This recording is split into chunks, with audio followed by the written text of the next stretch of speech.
في شحات ضحك على ولد صغير وخلاه يشتري كتاب تمارين رياضية من الراديو، وقال له لو اتقنت اللي فيه هتبقى بطل فنون قتالية لا يقهر. الولد صدقه وفضل يتمرن على الرسومات اللي في الكتاب لحد ما عدى 20 سنة.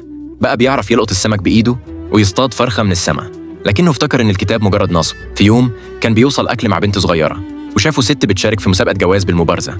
البنت جرت بيها على المسرح وقالت قدام الناس الراجل ده بطل وهيكون جوز مثالي. الناس ضحكوا وطردوهم، بس البنت أصرت وطلبت من الكل يتحدوه.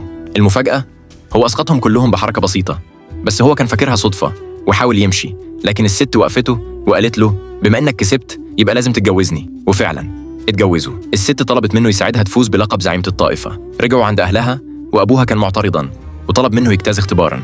أبوها ولع البخور بقوته الداخلية.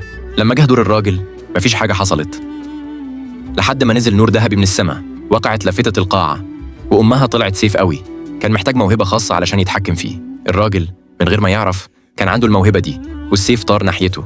أهلها فرحوا وقالوا إنه هيبقى بطل لا يقهر، بس مراته خافت من المشاكل وراحت البطولة لوحدها. للأسف أهلها اتصابوا على إيد خصم قوي.